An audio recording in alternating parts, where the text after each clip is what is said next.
ಕೇಜ್ರಿವಾಲ್ ಆಪ್ತ ಬಿಭವ್ಗೆ ಮಹಿಳಾ ಆಯೋಗ ನೋಟಿಸ್ ಕೊಟ್ಟಿತ್ತು ವಿಚಾರಣೆಗೆ ಬನ್ನಿ ಅಂತ. ಆದರೆ ಹಾಜರಾಗಿಲ್ಲ, ಗೈರಾಗಿದ್ದಾರೆ. ಎಲ್ಲಿದ್ದಾರೆ ಅಂತಲೂ ಕೂಡ ಗೊತ್ತಿಲ್ಲ. ಈ ಮಧ್ಯೆ ಸಿಎಂ ಮನೆಯ ಸಿಸಿಟಿವಿ ದೃಶ್ಯವನ್ನ ಒದಗಿಸುವಂತೆ ಸಿಸಿಟಿವಿ ಅಳವಡಿಕೆ ಮಾಡಿರುವಂತಹ ಕಂಪನಿಗೆ ದೆಹಲಿ ಪೊಲೀಸರು ಪತ್ರವನ್ನು ಬರೆದಿದ್ದಾರೆ.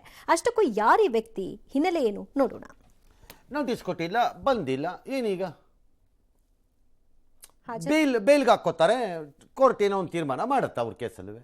ಸೇಮ್ ಇಲ್ಲಿ ರೇವಣ್ಣ ಇದಾಕಿದಾಗ ಅವ್ರು ತಪ್ಪೆ ಮಾಡ್ತಾ ಇದ್ರೆ ಪಂಚ್ಪೇಟೆ ಬೇಲ್ಗೆ ಹಾಕೊಂಡ್ರು ಅಂತ ಸಿ ಎಂ ಒಂದ್ಸರಿ ಎಲ್ಲೋ ಕೇಳಿದ್ರೆ ಅದನ್ನ. ಅಲ್ಲಿಗ ನಮಗೂ ಆಪ್ಗೂ ಏನ್ರಿ ಸಂಬಂಧ ಅಂತಂದ್ರೆ ಮೈತ್ರಿ ಪಕ್ಷ ನಿಮ್ಮ ಫ್ರೆಂಡ್ ಅಲ್ವೇ. ಇಲ್ಲಿ ಮೈತ್ರಿಗೆ ಬಿಜೆಪಿ ರೆಸ್ಪಾನ್ಸಿಬಲ್. ಎಕ್ಸಾಕ್ಟ್ಲಿ. ಈ ದ್ವಂದ್ವ ಮತ್ತು ಸೋಗಲಾಡಿತನನ ಜನ ಅರ್ಥ ಮಾಡ್ಕೋಬೇಕಾಗಿರೋದು. ಅಲ್ಟಿಮೇಟ್ಲಿ ಇವರೆಲ್ಲ ಒಂದೇ, ಅಷ್ಟೇ, ಇನ್ನೇನು ಅಲ್ಲ. ಆಪದೇ ಹೀಗಾದ್ಮೇಲೆ ಇನ್ನು ನಂಬೋದು ಕಷ್ಟ. ಭಾಳ ಹಿಂದೆ ಅಣ್ಣಾ ಹಜಾರೆ ನನ್ನ ಹತ್ರ ಆಲ್ ರೈಟ್ ನನ್ನ ಹತ್ರನೇ ಹೇಳಿದ್ರು, ನಾನು ಏನು ಅಡ್ವೈಸ್ ಮಾಡಿದ್ದೆ ಅರವಿಂದ್ ಕೇಜ್ರಿವಾಲ್ಗೆ ಅಂತ. ನಮ್ಮ ಆಫೀಸಿಗೆ ಬಂದಾಗ ಅವ್ರು ಹೇಳಿದರು, ನಾನು ಏನು ಅಡ್ವೈಸ್ ಮಾಡಿದ್ದೆ ಅರವಿಂದ್ಗೆ ಅಂತ ಎಲ್ಲ ಹೇಳಿದ್ರು. ಮುಂದೊಂದು ದಿನ ಹೀಗಾಗತ್ತೆ ನೋಡ್ತಾ ಇರು ಅಂದರು. ಹಾಗೆ ಅನಾವರಣ ಆಗ್ತಾ ಇದೆ. It is becoming an another wretched professional political party ಅಷ್ಟೇ, not people's party. People wanted it to be a people's party. ಅದಾಗಲಿಲ್ಲ. ಈ ವ್ಯಕ್ತಿ ವಿಡಿಯೋ ಜರ್ನಲಿಸ್ಟ್ ಆಗಿದ್ದರಂತೆ.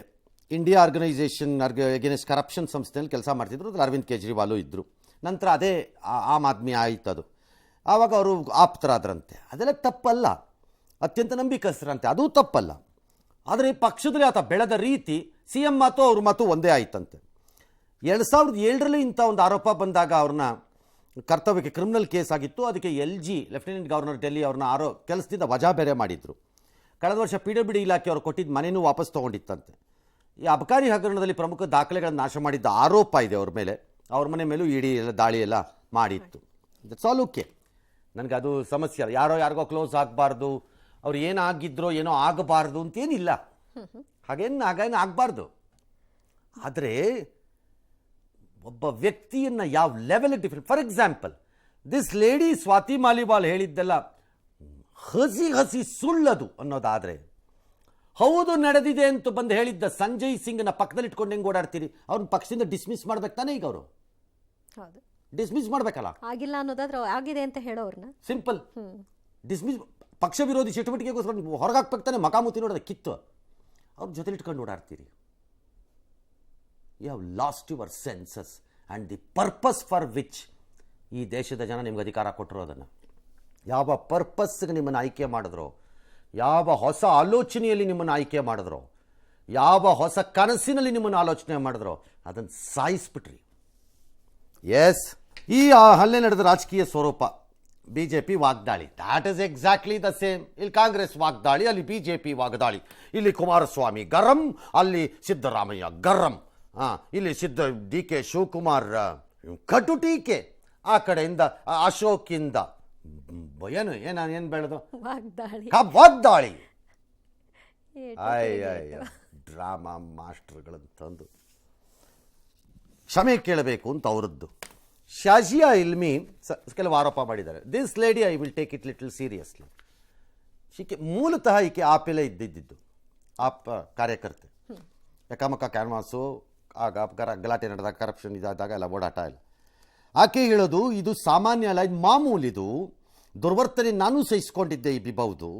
ಅಲ್ಲಿ ದಾಳಿಗಳು ಸರ್ವೇ ಸಾಮಾನ್ಯ. ಹಿಂದೆ ಪ್ರಶಾಂತ್ ಕುಮಾರ್, ಯೋಗೇಂದ್ರ ಯಾದವ್ ಅಂತವ್ರನ್ನೆಲ್ಲ ಹೊರಗಾಕ್ಬಿಟ್ರು. ಯಾರೂ ಮಾತಾಡಲ್ಲ ಈಗ, ಯಾರೂ ಮಾತಾಡಲ್ಲ, ಒಬ್ಬರು ಮಾತಾಡಲ್ಲ. ಕಾಗದ ಬರೆಯೋ ಗಿರಾಕಿಗಳು, ಪದವಿಗಳನ್ನೆಲ್ಲ ವಾಪಸ್ ಕೊಟ್ಬಿಡ್ತೀವಿ ಅನ್ನೋ ಘನಂದಾರಿ ವ್ಯಕ್ತಿಗಳು ಯಾರೂ ಮಾತಾಡಲ್ಲ.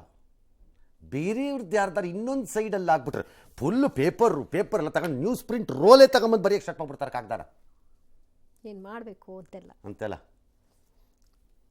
ಚಿಂತನೆ ಇಲ್ಲ. ಅದು ಹೆಣ್ಮಗಳು, ಅದು ಬೇರೆ, ಅದು ಹೆಣ್ಮಗಳೇ ಬೇರೆ, ಅದು ಬೇರೆ ಹೆಣ್ಮಗಳು. ಈ ಕೇಜ್ರಿವಾಲ್ ಅರ್ಹ ಅಲ್ಲ ಅಂತೆಲ್ಲ ಆಕೆ ಹೇಳಿದ್ದಾರೆ. ಅದಕ್ಕೆ BJPಯವರು, ಇವರು BJP ಏಜೆಂಟು. ಅಯ್ಯೋ ಅಯೋಗ್ಯರಂಥದ್ದು ಯಾಕೆ ಹಾಕೊಳ್ಳಿ, ಯಾವ ಲೆವೆಲ್ಗೆ ಹೋದ್ರಿ ಅಂತ. ವಿರುದ್ಧವಾಗಿ ಬಂದರೆ ಏಜೆಂಟ್.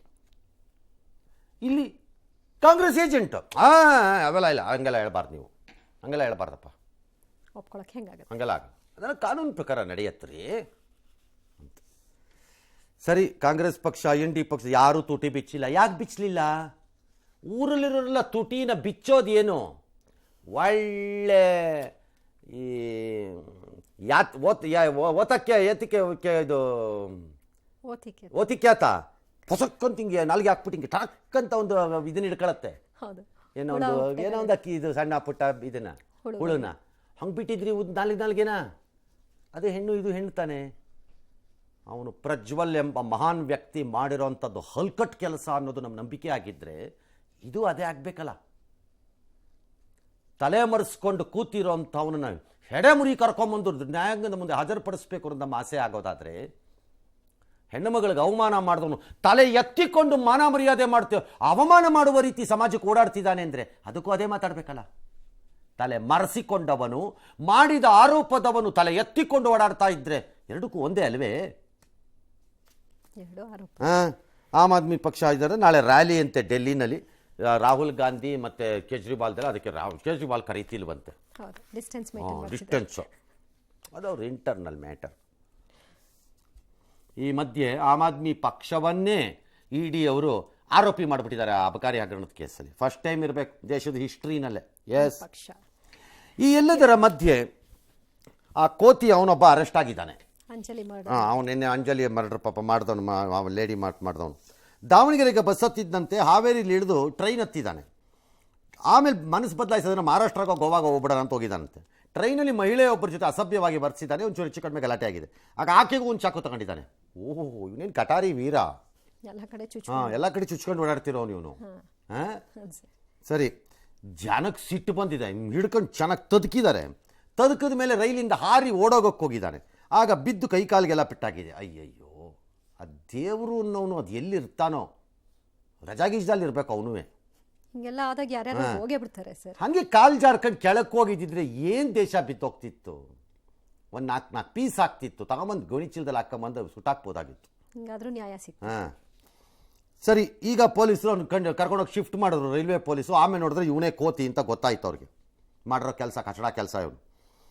15 ದಿನದಿಂದ ಹೋಗಿ ಸುಬ್ಬಳ್ಳಿಗೆ ಹೋಗಿದ್ದಂತೆ, ಅವಳು ಟ್ರೈ ಮಾಡಿದಂತೆ ಮಾತಾಡ್ಸೋಕ್ಕೆ, ಅವಳು ಮಾತಾಡಲಿಲ್ವಂತೆ. ಅದಕ್ಕೆ ಸಿಟ್ಟಿಗೆ ಬಂದು ಕೊಲೆ ಮಾಡಿಬಿಟ್ನಂತೆ. ಮದುವೆನೂ ಆಗ್ಬಿಟ್ಟಿದ್ದೀನಿ ಅಂತ ಹೇಳ್ಕೊಂಡಿದ್ದಾನೆ ಸರ್. ಹೇಳೋಕ್ಕೇನೋ ಅವ್ನ ತಾತನ ಮನೆ ಗಂಟೇನೋ ಹೋಗ್ಬೇಕು ಅವನಿಗೆ. ಇಂಥವ್ರಿಗೆಲ್ಲ ಹೆಂಗೆ ಶಿಕ್ಷೆ ಕೊಡಬೇಕು ಗೊತ್ತಾ? ಚಿಮಟ ಹಿಡ್ಕೊಂಡು ಚುಚ್ಚಿ ಸಾಯಿಸ್ಬೇಕು ಇವ್ರನ್ನೆಲ್ಲ. ಹೇಳ್ತೀನಿ, ಕ್ಷಣ ಗೊತ್ತಾಗಬೇಕು. ಎವ್ರಿ ಸೆಕೆಂಡ್ ಸಾಯ್ತಿದ್ದಾನೆ ಅಂತ ತಕ್ಷಣ ಟ್ರೀಟ್ಮೆಂಟ್ ಕೊಡಬೇಕು, ಮತ್ತೆ ಸ್ಟಾರ್ಟ್ ಮಾಡಬೇಕು. ಸರಿ, ಅವನ ತಂಗಿ ಹೇಳ್ತಾಳೆ ಅವನು ನನ್ನ ಅಕ್ಕನ ಥರನೇ ಸಾಯ್ಲಿ ಅವನುವೇ ಅಂತ. ಈಗ ಇನ್ನೊಂದು ಕೇಸ್ ಮಾಡಿದ್ದಾರೆ FIRನ ದಾವಣಗೆರೆನಲ್ಲಿ ಅವನ ಮೇಲೆ. ರೈಲ್ವೆ ಪೊಲೀಸ್ ಮಾಹಿತಿ ಮತ್ತು ಸಹಕಾರದೊಂದಿಗೆ ಆರೋಪಿ ಗಿರೀಶ್ ಈತನನ್ನು ನಾವು ವಶಕ್ಕೆ ಪಡ್ಕೊಂಡಿದ್ದೀವಿ. ಅವನಿಗೆ ತೀವ್ರವಾದ ತಲೆ ಮತ್ತು ಮುಖಕ್ಕೆ ಗಾಯ ಆಗಿದೆ. Is in trauma care, under going treatment. ಅವಳು ಬ್ಲಾಕ್ ಮಾಡಿದ್ಲು ಹುಡುಗಿ ಹೇಳ್ತಾ ಇದ್ದಾನೆ, ಆಮೇಲೆ ನಂದು ಪ್ರೀತಿ ಇತ್ತು ಅಂತ ಹೇಳ್ತಾ ಇದ್ದಾನೆ, which has to be verified. ಶಿಕ್ಷೆ ಕೊಡ್ಬೇಕ್ರಿ, ಅವ್ನಿಗೆ ಎನ್ಕೌಂಟರ್ ಮಾಡ್ಬೇಕು, ಇಲ್ಲ ಹಂಗ ನರಳಿ ಸಾಯ್ಬೇಕು. ಟ್ರೀಟ್ಮೆಂಟ್ ಕೊಡ್ಬಾರ್ದು ಅವ್ನಿಗೆ. ಪರಿಚಯನೂ ಇಲ್ಲ ನಮ್ಮಕ್ಕ, ಕ್ಲಾಸ್ಮೇಟ್ ಅಷ್ಟ. ಇವ್ರು ಪ್ರೀತಿ ಮಾಡಿಲ್ಲ ನಮ್ಮಕ್ಕ. ಟ್ರೈನ್ ಒಳಗೆ ಒಂದು ಹುಡ್ಗಿನ ಕೊಲೆ ಮಾಡಕ್ ಹೋದ. ಆ ಹುಡ್ಗಿನೂ ಇನ್ನು ಮದ್ವೆ ಮಾಡ್ಕೊಂಡು ಮೋಸ ಮಾಡಿ ಹೋಗಿದ್ದಿಲ್ಲ ಅಂದ್ರೂ ಆಕಿ ಚಾಕು ಚುಚ್ಚಾಕ್ ಹೋದ. ನಮ್ಮ ಅಕ್ಕಗೂ ಅದೇ ರೀತಿ ಮಾಡಿರ್ಬೇಕಲ್ಲ. ಹುಡುಗಿ ಹೇಳೋದು ಸರಿ ಇದೆ. ಪೊಲೀಸ್ನವ್ರು ನಿಮ್ಮ ಪುಣ್ಯ, ಅವ್ನು ಕೋತಿ ಸಿಗಾಕೊಂಬಿಟ್ಟ. ಇದು ನಿಮಗೆ ಚಳಿ ಬಿಡಿಸ್ಬಿಡೋರಲ್ಲ ಜನ. ನಿಮ್ಮ ಅದೃಷ್ಟ ಸಿಕ್ಬಿಟ್ಟ ಅವನು, ಸಿಕ್ಕಾಕೊಂಡ ಕಳ್ಳ. ಏನೋ ಈಗಲೂ ಅವನೇನು ಅದಕ್ಕೆ ಅದೇನು ಅವಶ್ಯಕತೆ ಇಲ್ಲ. ಅವನು ಹೋಗ್ಲಿ, ಅಟ್ಲೀಸ್ಟು ಓಡಾಡ್ದಂಗಾದರೂ ಮಾಡಬೇಕಪ್ಪ ಅವನನ್ನು. ಅಟ್ಲೀಸ್ಟ್ ಅದಾರು ಒಂದು ಮಾಡಬೇಕು. ತೆಗೆದುಕೊಂಡು ಹೋಗ್ಬೇಕು ಅವ್ನು ತೆಗೆದುಕೊಂಡು ಹೋದಾಗೆಲ್ಲ ಜನ ಅವ್ನ ತಲೆ ಮೇಲೆ ಫಟ್ ಅಂತ ಕೊಡಬೇಕು ಅವನಿಗೆ. ಎಸ್, ಇದರಲ್ಲೂ ಕೂಡ ರಾಜಕೀಯ ಆಯಿತು. ಯಾರ್ಯಾರು ಏನು ಹೇಳಿದ್ರು ನೋಡ್ಬಿಡಿ. ರಾಜ್ಯ ಉತ್ತರ ಪ್ರದೇಶ ಗುಂಡಾ ರಾಜ್ಯ ಅಂತ ಕೈತಿದ್ವಿ. ಆದ್ರೆ ಇವತ್ತು ನಿಜವಾಗಿ ಗುಂಡಾ ರಾಜ್ಯ ಆಗಿದ್ದು ಕರ್ನಾಟಕ ಅಂತ ನಾವು ಇವತ್ತು ಹೇಳ್ಬೇಕಾಗ್ತದೆ. ಮುಖ್ಯಮಂತ್ರಿ ಉಪಮುಖ್ಯಮಂತ್ರಿಗಳು ಅವ್ರ ಬೇಜವಾಬ್ದಾರಿ ಹೇಳಿಕೆಗಳೇ ಇವತ್ತು ಆಡಳಿತ ವ್ಯವಸ್ಥೆ ಕುಸಿದಿದೆ ಅನ್ನುವಂಥದ್ದು ಇದು ಸಾಕ್ಷಿ ಅನ್ನುವಂಥ ಮಾತನ್ನು ಹೇಳ್ತೀನಿ. ಗಂಭೀರತೆ ಇಲ್ಲದೆ ಟೀಕೆ ಮಾಡುವಂಥ ವ್ಯವಸ್ಥೆ ಇದೆಯಲ್ಲ, ಹೀಗಾಗಿ ಇದು ಹೋಮ್ ಮಿನಿಸ್ಟ್ರು ಮತ್ತು ಮುಖ್ಯಮಂತ್ರಿಗಳು ಫೇಲ್ಯೂರ್ ಅಂತ ಅನಿಸ್ತದೆ ನನಗೆ. ಅದಕ್ಕೆ ಇನ್ನು ಇದೇ ರೀತಿ ಮುಂದುವರೆದ್ರೆ ಬಹಳಷ್ಟು ಇನ್ನೂ ಅನಾಹುತಗಳು ಆಗ್ತವೆ. ಅರೆಸ್ಟ್ ಆಗಿದೆ, ಕಾನೂನು ಪ್ರಕಾರ ಏನು ಕಠಿಣವಾದ ಶಿಕ್ಷೆ ಅವ್ರಿಗೆ ಆಗ್ಬೇಕು ಅದನ್ನ ಮಾಡ್ತೇವೆ. ಇದರಲ್ಲಿ ಯಾವ ಮುಲಾಜು ಕೂಡ ಇಲ್ಲ. ಪೊಲೀಸ್ನವ್ರದ್ದು ಲ್ಯಾಬ್ಸ್ ಇದೆ ಅಂತೇಳಿ ಇನ್ಸ್ಪೆಕ್ಟ್ರು ಅವರಿಗೂ ಸಸ್ಪೆಂಡ್ ಮಾಡಿದ್ದಾರೆ. ಕಂಪ್ಲೇಂಟ್ ಇಲ್ಲ, ಅವರು ತಿಳಿಸಿದ್ದಾರೆ ಅಂತ ಹೇಳಿ ನನಗೆ ಬಂದಿರೋ ವರ್ತಮಾನ. ಈಗಾಗಲೇ ನಾನು ADGPಗೆ ಕಳಿಸ್ತಾ ಇದ್ದೀನಿ. ಅವರು ರಿವ್ಯೂ ಮಾಡಿ ನನಗೆ ವರದಿ ಸಲ್ಲಿಸ್ತಾರೆ. ಸಾಧ್ಯ ಆದರೆ ನಾನು ಹೋಗ್ತೀನಿ. ಅತ್ಯಂತ ದುರ್ದೈವಕರವಾಗಿರ್ತಕ್ಕಂಥ ಘಟನೆ. ಆ ವಿಕೃತ ಮನಸ್ಸಿನ ವ್ಯಕ್ತಿಗಳೇನು ಮಾಡ್ತಾರಲ್ಲ ಅವುಗಳಿಗೆ ಇನ್ನೂ ಹೆಚ್ಚು ಲಗಾಮ್ ಹಾಕ್ತಕ್ಕಂಥದ್ದು ಏನೇನು ಸಾಧ್ಯವೋ ಅದನ್ನು ಮಾಡ್ತೀವಿ. ಇಲ್ಲಿ ಏನೇನಾಗತ್ತೆ ಅದು ಮಾಡ್ತಾ ಇರಿ. ಅಲ್ಲಿವರೆಗೂ ಯಾರ್ಯಾರು ಬದುಕತ್ತಾರೋ ಅವ್ರು ಬದುಕತ್ತಾರೆ. ಪ್ರತಿ ಕೇಸ್ ಬಂದಾಗ್ಲೂ ಇದು ನಡೀತಾ ಇರುತ್ತೆ ಸರ್. ಸೇಮ್ ಟೇಪು, ಹಳೇ ಟೇಪ್ ಇದು. ಯಾಕಂದ್ರೆ ತಿರುಗಿಸ್ತಾ ಇರೋದು. ಕಂಪ್ಲೇಂಟ್ ಆಗಿಲ್ಲ ಅನ್ಸುತ್ತೆ, ಹೇಳಿದ್ದಾರೆ ಅನ್ಸುತ್ತೆ ಅಂತ ಹೋಮ್ ಮಿನಿಸ್ಟರ್ ಹೇಳ್ತಾರೆ. ಸರ್, ತಾವು ಭಾಳ ಅನುಭವ ಹೋಮ್ ಮಿನಿಸ್ಟರ್ ಆಗಿ. ಕಂಪ್ಲೇಂಟ್ ಆಗತ್ತಾ? ಪೊಲೀಸ್ ಸ್ಟೇಷನ್ಗೆ ಹೋಗೋದಾಗ ಮಾಡ್ಕೋಬೇಕಾಗಿದ್ದು ಯಾವನ್ ಕೆಲಸ? ಅಷ್ಟೊಂದು ಕಾನೂನಿನ ಜ್ಞಾನ ಇರುತ್ತಾ ಪಾಪ ಅವ್ರುಗಳಿಗೆಲ್ಲ? ನಾನೊಂದು ಬರ್ಕೊಡದೇ ಇದ್ರೆ ನಾನು ಕೋರ್ಟ್ಗೆ ಹೋಗಬೇಕು, ಅಲ್ಲಿ ರಿಜಿಸ್ಟರ್ ಮಾಡಿಸ್ಬೇಕು FIR ಅಂತೆಲ್ಲ ಇರುತ್ತಾ ಪಾಪ ಅವ್ರಿಗೆ? ಹೇಳಿ ಬಂದ ಮೇಲೆ ಪೊಲೀಸ್ನವ್ರು ಅದಕ್ಕೆ ಅಗತ್ಯ ಕ್ರಮ ತಗೋತಾರೆ ಅನ್ನೋದು ಅಷ್ಟೇ ತಾನೇ ನಂಬಿಕೆ. ಎಲ್ಲಿಂದ ಕಂಪ್ಲೇಂಟ್ ರಿಜಿಸ್ಟರ್ ಆಗಬೇಕದು? ಅವ್ರು ಹೇಳಿದಾಗ either he should have entered it into his ಡೈರಿನಲ್ಲಿ, or he should have taken a ಸಿ ಮಿಸ್ಸನ್ನು, or he should have gone for an FIR. ಕತ್ತೆ ಕಾಯ್ಕೊಂಡು ಕೂತಿರ್ತಾರೆ ಮಣ್ಣು ತಿನ್ನಕ್ಕೆ. ಇಂಥ ಆಫೀಸರ್ಸ್ನ why are you people defending? Why are you defending? Unfit ಆಫೀಸರ್ಸ್ನ ಡಿಫೆಂಡ್ ಮಾಡಿದ್ರೆ ನೀವು ಅನ್ಫಿಟ್ ಆಗ್ತೀರಿ. ಆಗ ಯು ಆರ್ ಆಲ್ಸೋ ಅನ್ಫಿಟ್. ಆವಾಗ ಅನ್ಫಿಟ್ ಆಫೀಸರ್ಸ್ನ ಡಿಫೆಂಡ್ ಮಾಡ್ತಾ ಹೋದ್ರೆ ಗುಡ್ ಆಫೀಸರ್ಸ್ನ ಎನ್ಕರೇಜ್ ಮಾಡಿ, ಬೇಡ ಅಂದಿಲ್ಲ. ಈಗ ನೆನ್ನೆ ಅರೆಸ್ಟಿಗೆ ಬಂದಾಗ ನಾನು ನಿಮ್ಗೆ ಅಂದೆ, ಸ್ವಲ್ಪ ಟೈಮ್ ಕೊಡಬೇಕು, ಪುಕಟೆ ನಾವು ಬೇಕು ಅಂದಾಗೆಲ್ಲ ಕರ್ಕೊಂಬರೋಕ್ಕಾಗಲ್ಲ ಅದನ್ನು ಅಂತ. ಹಾಗೆ ಗುಡ್ ಆಫೀಸರ್ಸ್ ಇದ್ರೆ ಮಾಡಿ. ಎಲ್ಲಿ where are the good officers? We have sold everything. ಹುಡುಕ್ಬೇಕು. ಎಲ್ಲ ಮಾರ್ಬಿಟ್ಟಿದ್ದೀವಿ. ಮಾರಿದ ಮೇಲೆ ಎಲ್ಲಿಂದ ಕರ್ಕೊಂಬರ್ತೀರಿ ಒಳ್ಳೇದನ್ನು ನೀವು?